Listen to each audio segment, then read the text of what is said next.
بسم الله الرحمن الرحيم الحمد لله وحده والصلاة والسلام على من لا نبي بعده وعلى آله وصحبه أجمعين আমরা আজ উসুলে হাদিসের 2 নম্বর ক্লাস হাদিসুল মুতাওয়াতির হাদিস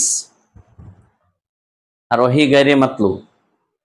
তো হাদিসের উসুলে হাদিস সম্পর্কে জানা খুবই জরুরি যদি হাদিস বুঝতে চাই। উসুলে হাদিস জানা ছাড়া হাদিস বোঝা যাবে না। উসুলে হাদিস বোঝার জন্য এই ক্লাসগুলি খুবই দরকার।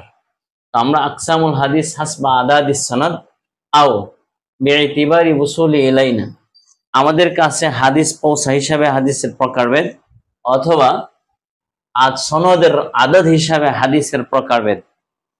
সনদের আদদ হিসাবে বা বিইতিবারি উসুলি ইলাইনা হাদিস দুই প্রকার, আল খাবরুল মুতাওয়াতির, আল খাবরুল আহাদ। আল খবর মানেই হাদিস, আল খাবরুল মুতাওয়াতির, আল খাবরুল আহাদ। তো এই দুই ভাগে ভাগ করা হয়েছে। খবরুল আহাদের অনেক প্রকার আছে, তা আমরা অন্য ক্লাসে আলোচনা করব। আল খাবরুল মুতাওয়াতির, আল খাবরুল আহাদ। তো আমরা এখানে একটা বিষয় লিখছি যে আখিরুস সনদ, আউয়ালুস সনদ।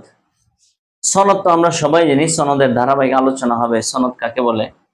তো হাদিস বর্ণনা করতে যে রাবীদের যে ধারাবাহিকতা, এটা কি সনদ বলা হয়। আউয়ালুস সনদ, আখিরুস সনদ বলতে সাহাবী আবি তাবি বলা হয়। আর আউয়ালুস সনদ বলতে যে যিনি হাদিস বর্ণনা করছেন পরবর্তীতে তিনাকে বলা হয়। আর রাবি আল্লাযী ওয়াসালা ইলাইনা হাদিস। এবার আলোচনা আসি আল হাদিসুল মুতাওয়াতির। হাদিসুল মুতাওয়াতিরের কয়েকটা আলোচনা আছে।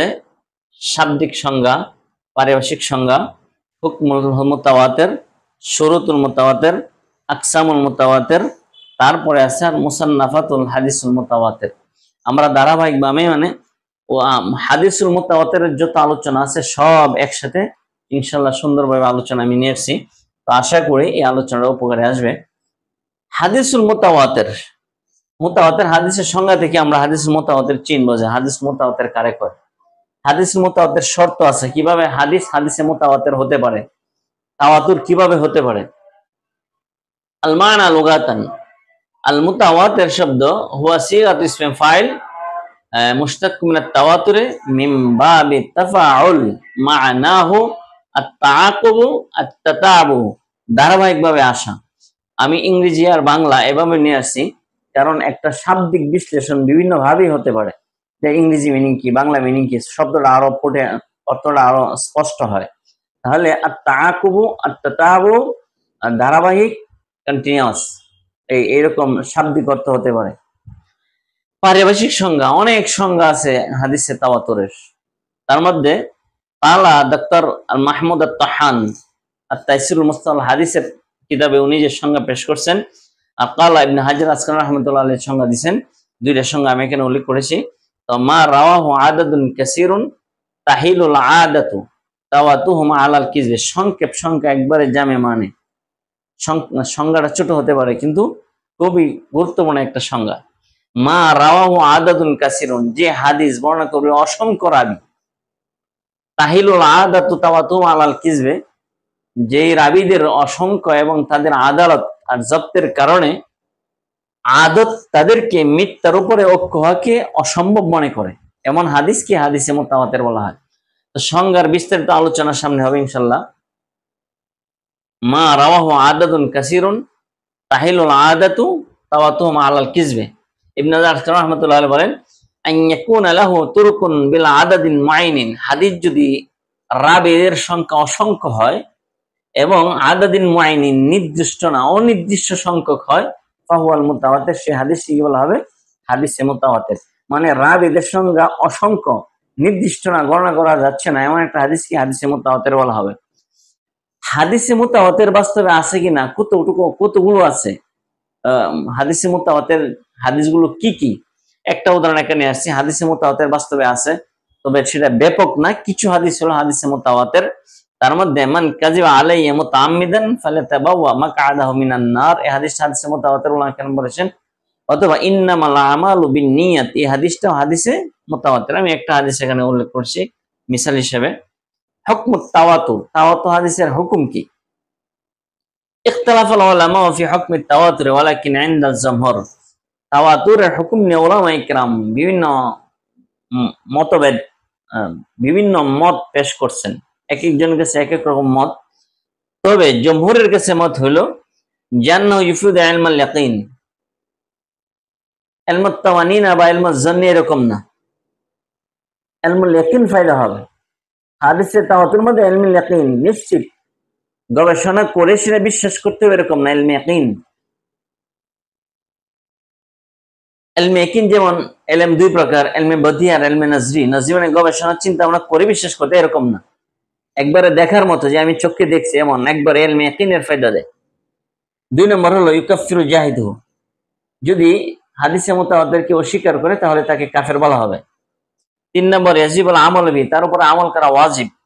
4 নম্বর জিয়াদাতু আলাল কুফরি ইনদাল হাজাতি জায়েজুন, প্রয়োজনে কোরআনের উপরে জিয়াদত করা বা তার সাথে হুকুম লাগানো জায়েজ আছে, এটা হলো হুকুম। শুরুতুল মুতাওয়াতির, একটা হাদিস তাওয়াতুর হওয়ার জন্য কি কি শর্ত লাগে, সেই শর্তগুলো হলো যে আইয়ার বিহি আদাদুন কাসীর, 1 নম্বর শর্ত হলো সেটা অসংখ্য রাবী রওয়ায়াত করতে হবে, রাবী হতে হবে অসংখ্য, সর্বস্তরে, সর্বস্তরে রাবী হতে অসংখ্য। সেই সংখ্যা কতজন? সর্বস্তরে উলামায়ে কেরাম হাদিসের তবকাকে 12টা তবকা উল্লেখ করছেন, কেউ 5টা উল্লেখ করছেন, যে প্রত্যেক তবকায় হাদিসের সনদের যে তবকা আছে প্রত্যেক তবকায় অসংখ্য রাবী হতে হবে। সেই রাবীদের সংখ্যা কয়জন? কেউ বলছেন 4 জন, আরবাতু আশখাসিন 4 জন, কেউ বলছেন সাবাতু আশখাসিন 7 জন, কেউ বলছেন আশরাতু আশখাসিন 10 জন, কেউ বলছেন 40 জন। তো 4, 7, 10, 40 এরকম বিভিন্ন মত আছে। তাহলে তারপরে রাজেহ কৌল হলো 10 জন, অর্থাৎ সব জায়গায় এটা রাজে এবং গ্রহণযোগ্য কৌল, যে সব জায়গায় 10 জন থাকতে হবে।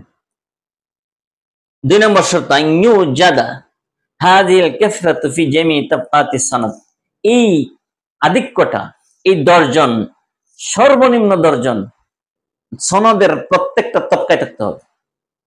রাবীদের তবকা যদি আমি 5টা ধরি, সেই 5টায়, যদি 12টা ধরি সেই 12টায়, প্রত্যেকটা তবকায় সেই আধিক্যটা, অর্থাৎ সর্বনিম্ন 10 জন রাবী থাকতে হবে। যদি থাকে তাহলে সেটা হাদিসে মুতাওয়াতির। 2 নম্বর শর্ত হলো আইয়ুজাদ হাযিল কাসরাতু ফি জামি তাবকাতিস সানাদ। 3 নম্বর আন তাহিল আদাত তাওয়াতুম আলাল কিযবে, রাবীদের অবস্থা এমন হতে হবে যে আদত, তাদেরকে মিথ্যার উপরে ঐক্যমত হওয়াটাকে অসম্ভব মনে করে। অসম্ভব মনে করার বিভিন্ন কারণ হলো তাদের আদালত সর্বোত্তম, তাদের জব্দ সর্বোত্তম, তাদের ন্যায়পরায়ণতা এবং জব্দ, তাদের বিভিন্ন কারণে, তাদের বাড়ি দূরে দূরে একসাথে না, যে একসাথে পরামর্শ করে বলছেন এরকম না, এবং সবাই ন্যায়পরায়ণ, মিথ্যা বলতে পারার সম্ভাবনাই নেই, এবং তাদের আদালত জব্দ খুব সুন্দর, সব মিলে এমন যে আদত বলে যে তারা মিথ্যার উপরে ঐক্যমত হয়েছে, এটা অসম্ভব, এমন একটা অবস্থা হইতে হবে। 3 নম্বর আইয়াকুনা মুস্তানিদ খাবরিহিম আল হিসসু, যারা এই খবরটা পৌঁছাবেন তাদের পৌঁছানোর অবস্থাটা হিস করে একেবারেই যেন অনুভূত হওয়া এরকম শব্দে, যেমন তারা একজনের কাছে শুনছেন, যেমন সামিনা, আমি শুনছি অমুকে বলছেন, রাবী এইভাবে বর্ণনা করতে হবে। যেমন কিলা বলা হয় তাকে হবে না, কিলা বলা হয় তাকে বা আমার কাছে পড়ছে এরকম না, বরং সামিনা আমি শুনেছি, বা রাইনা আমি দেখেছি, রাবীরা এমন শব্দে হাদিসটা বর্ণনা করতে হচ্ছে। এটাই হলো আইয়াকুনা মুস্তানিদ খাবরিহিম আল হিসসু, অর্থাৎ তাদের খবর পৌঁছানোর ভাষ্য হতে হবে একবারে অনুভূত। যেমন উদাহরণ সামিনা আর রাইনা, এই 4টা শর্ত যদি কোনো খবরে পাওয়া যায়, হাদিসে পাওয়া যায়, তাহলে সে হাদিসটা হবে হাদিসে মুতাওয়াতির। এই 4টা শর্ত পূরণ করতে হবে, কোনো একটা শর্ত না থাকলে সে হাদিসে মুতাওয়াতির হতে পারবে না। আকসামুত তাওয়াতুর, তাওয়াতুর হাদিসের প্রকার, তাওয়াতুর হাদিস 2 প্রকার, আল মুতাওয়াতির লফজি, আল মুতাওয়াতির মানবী। মুতাওয়াতির লফজি হলো যে শব্দ এবং মানা, আর লফজ ও মানা তাওয়াতুর যদি হয় তাহলে মুতাওয়াতির লফজি বলা হয়। যেমন মান কাযিবা আলাইয়া মুতাআম্মিদান ফালাতাবাওয়া মাকআদাহু মিনান নার, এটা হলো মুতাওয়াতির লফজির উদাহরণ। আর যদি শুধু মানা হয়, লফজ না হয়, তো আল মানা ফাকাত মা তাওয়াতারা মানাহু দুনা লফজহু, মা তাওয়াতারা মানাহু ফাকাত দুনা লফজহু, তখন সেটা হবে তাওয়াতুর মানবী। যেমন উদাহরণ আহাদিস রাফিল ইয়াদাইন ফি দুআ, এই হাদিসগুলো যে ভাবার্থ অর্থগুলো আছে এটা তাওয়াতুরে মানবী। আল মুসান্নাফাত, তাওয়াতুরের উপরে অনেক উলামায়ে কেরাম মুহাদ্দিসিনগণ অনেক কিতাব লিখছেন, তার মধ্যে প্রসিদ্ধ কিতাব 2টা উদাহরণ এখানে, আল আজহারুল মুতানাসিরা ফিল আখবারিল মুতাওয়াতিরা লিস-সুয়ুতি, ইমাম সুয়ুতি রাহমাতুল্লাহ আলাইহি এই একটা কিতাব লেখেন। আরেকটা কিতাব হলো কাতফুল আজহার লিস-সুয়ুতি, এটা সুয়ুতির। তো আমরা হাদিসে মুতাওয়াতির এর সংজ্ঞাটা আমরা সহজ করে শিখব, যে এমন একটা সংজ্ঞা, দুইটা সংজ্ঞা, অনেক লম্বা চড়া সংজ্ঞা হতে পারে, লম্বা চড়া না, এমন দুইটা সংজ্ঞা যে বিশিষ্ট দুজন মুহাদ্দিস ডক্টর মাহমুদ আত-তাহান ইবনে হাজার আসকালানী যে সংজ্ঞা দিয়েছেন, এই দুইটা সংজ্ঞা এবং এই শর্তগুলি হাদিসে মুতাওয়াতির হাদিসের ইম্পর্টেন্ট একটা প্রকার। যে হাদিস প্রথমত আমরা দুই প্রকার করতে পারি, যে উসুল ইলাইনা বা হাসবে আদাদিস সনদ, খবরে মুতাওয়াতির, খবরুল আহাদ, এই হিসেবে হাদিসের এই প্রকার। তো যারা আমার ক্লাসটা দেখবেন তাদের কাছে ছোট্ট একটা রিকোয়েস্ট, ক্লাস দেখে যদি ভালো লাগে, নতুন থাকলে অবশ্যই সাবস্ক্রাইব করে রাখবেন, আর যদি ভালো লাগে অন্যকে দেখার সুযোগ করে দিবেন। তারপরেও এর ভিতরে যদি কোনো বলার থাকে তাহলে অবশ্যই কমেন্ট বক্সে বলে পাঠাবেন, লেখা পাঠাবেন। অবশ্যই আপনাদের পরামর্শ গ্রহণযোগ্য হবে ইনশাল্লাহ। ভালো পরামর্শ দিলে আপনাদেরকে ধন্যবাদ জানাবো, এবং 12 বছর অবশ্যই আমাদেরকে ওয়েলকাম। আর আলোচনা যদি ভালো লাগে তাহলে অন্যকে দেখার সুযোগ করে দিবেন। আর উসুলে হাদিস এবং উসুলুল কোরআন অর্থাৎ উলামুল কোরআন এই ক্লাসগুলি ধারাবাহিক, আমি আমার চেষ্টা থেকে ধারাবাহিকভাবে প্রত্যেকটা সুন্দর করে আলোচনা করার চেষ্টা করবো ইনশাল্লাহ। এই জন্য আলোচনা সুন্দর হয় এবং জামি মানে হয় এবং তথ্যভিত্তিক হয়, নির্ভুল হয়। এই জন্য আপনাদের কাছে দোয়া চাই। আজকে এই পর্যন্তই, সবাই ভালো থাকুন। আসসালামু আলাইকুম ওয়া রাহমাতুল্লাহ।